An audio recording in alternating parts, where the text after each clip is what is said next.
Hello everyone, welcome to my golf shed. It's a warm summer July morning here in Texas. So if I start sweating a little, you'll understand why. Today I'm going to show you how to assemble a golf club. Specifically today we're going to do a putter. And so a putter is fairly simple because there's three basic components to it. You have the putter head itself that we'll be using, the shaft that goes onto the putter head, and then the grip that goes on the end where you hold the putter. Now, if we were putting together a driver or an iron, something that you hit the ball longer distances, to protect the shaft where it goes into the club head, you would actually install something called a ferrule. So it's this little black piece here, and it goes on the end of the shaft, and then you push it over into the club head to make sure that the shaft is protected from the stress. Now, this particular putter model does not have a hosel or a bore into the putter head. This particular one has what's called a peg, and so the peg sticks up and the shaft is actually glued on top of the peg. And so this particular shaft that I have for this putter head, it's actually something new that I'm trying, and it's a heavy weighted shaft. Unfortunately, whenever I was pre-fitting this to make sure everything worked, it turns out that the putter head, the shaft would not go all the way down over the peg. So I've actually had to install, and I've already done this, I've installed a little black ferrule strip just to close the gap between where the shaft should go all the way down over the peg. So you'll see that little black strip right there is actually a little ferrule that I made to go over the putter head. All right, so the next thing we're going to do is actually epoxy the shaft to the putter head. So whenever you're using the putter head, or when you're preparing the putter head, if we were building, again, a driver or an iron or even a putter where the shaft were to go into a hosel, so the shaft would actually go into the hole in the club head, we would actually sand the outside of the shaft and prep it so that the epoxy will stick better. But because this is an over the peg design, we're actually going to just prep this hosel. Now I've actually pre-prepped it, but just to demonstrate, I'm going to do a little bit here. I'm going to turn on the sander. It's going to be a little bit loud. Let me adjust the video here so you can see. So basically, if I turn the sander on, it'll get loud, but I'm just going to rotate the peg and get a little roughness on there.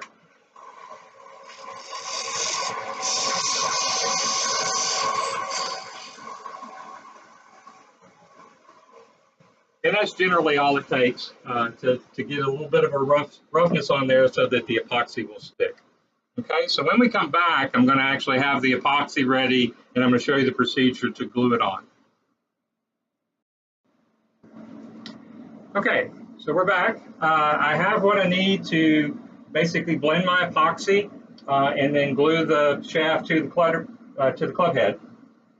So this is a quick dry 5-minute epoxy that I'm using. It's in a base and then an active element. And so whenever I squeeze it out of these two tubes, then I'll mix them together, and that's what actually activates the epoxy. And then you have about 5 minutes to work with it before it starts to dry and set up. So I'm going to start squeezing this out.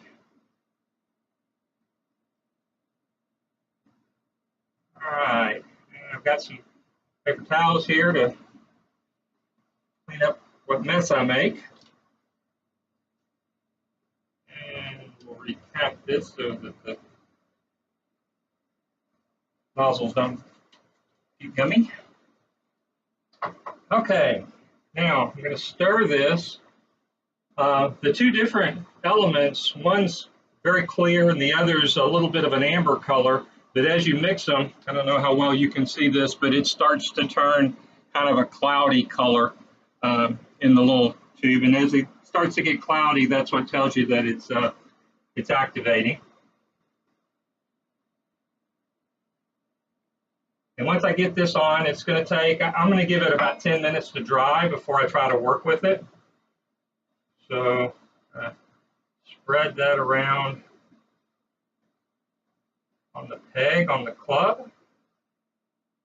Get a a really good coat there. And I'm actually going to take a little bit, and we're going to try to put it in the tip of the shaft here, just so that I've got some epoxy on both sides of what I'm trying to glue together.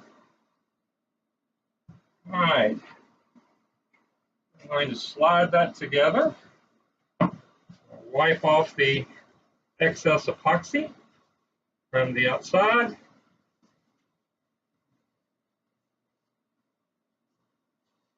Okay, and then I'm just going to set it up here to dry. I can get it to stay. So this is going to take about 10 minutes, like I said, and whenever we come back, I'm going to show you how to put the grip on. Okay, we're back.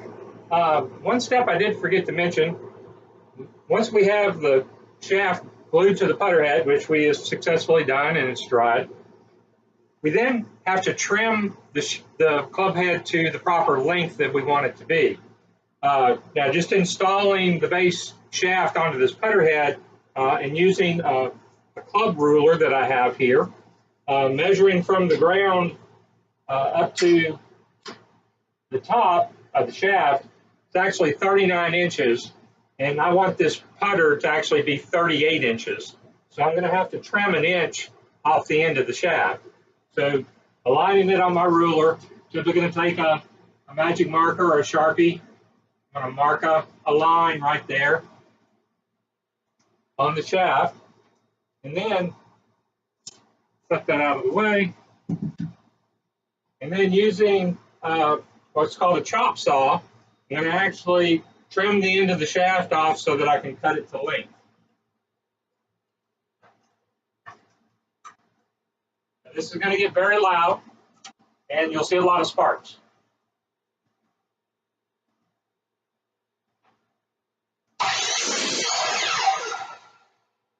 And there we go. And so now we've trimmed the shaft to length, and I'm going to do some extra prepping on this shaft, and whenever I come back, we'll actually put on the tape and install the grip. Okay, we're ready now for the last step, which is installing the grip. So installing the grip really is 3 basic steps. So the first is you need some tape that's going to provide the tackiness or the stickiness to hold the grip in place. And so I've got some double-sided tape here. Golf websites actually sell what's called grip tape, and that's what this is. You can also use double-sided carpet tape. Pretty much any kind of double-sided tape will work. So I'm going to take this piece of tape, and I've cut it to the same length as my putter grip. Okay, so make sure that I get the entire grip on a tacky surface. So I'm going to take this, and I'm going to line it with just a little bit of an overlap on the top of the shaft, so that I've got some to push over the end of the shaft there. And I'm just going to smooth it down the end. And then I'm going to start smoothing the tape around. Now, you don't have to be exactly perfect with this. You know, a little wrinkle here or there in the tape isn't going to matter that much. You don't want to get anything too big, though, because if you get something big, then you actually will feel it through the grip. Surprising as that is. Just keep smoothing around there. And then starting, almost too far, starting at the bottom, I'm going to peel one side of the tape free.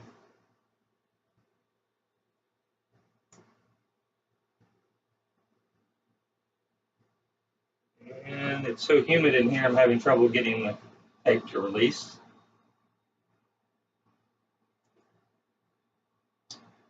There we go. Now, a little trick that helps make it wrap around the ends, if you can take the bottom and actually fold it over and then pull it like that, it actually smooths the grip or the tape all the way around. Okay, I'll tuck in the top here, cover up the hole on the end, and now we're ready to actually install the grip. So in order to get this rubberized grip to actually slide down over that sticky tape, you use some kind of solvent. Generally, I use paint thinner, and that's what I've got in a tube here. So the trick is whatever your liquid solvent is, you fill the grip up with the solvent, and then so that way you've got the inside completely coated on the grip, and then you take it and you dump it over, and I've got a little container here that I'll pour it into. Actually pour the solvent out over the grip tape, and then that way I get the tape all wet. And with the grip wet and the tape wet, it should slide all the way down, and I can line it and get it exactly in place. Okay. We're going to do that now. And where did I put my towel? There it is. Okay.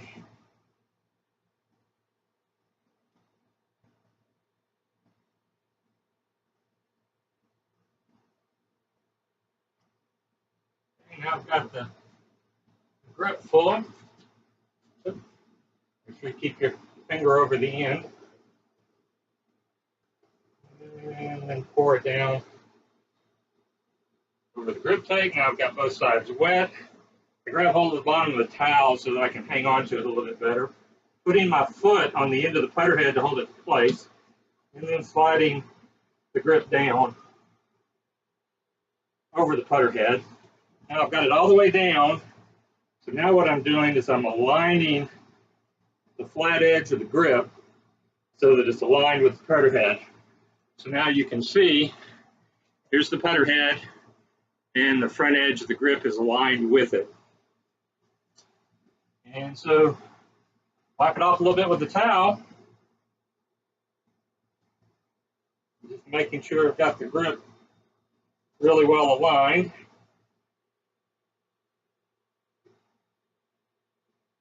And there we go.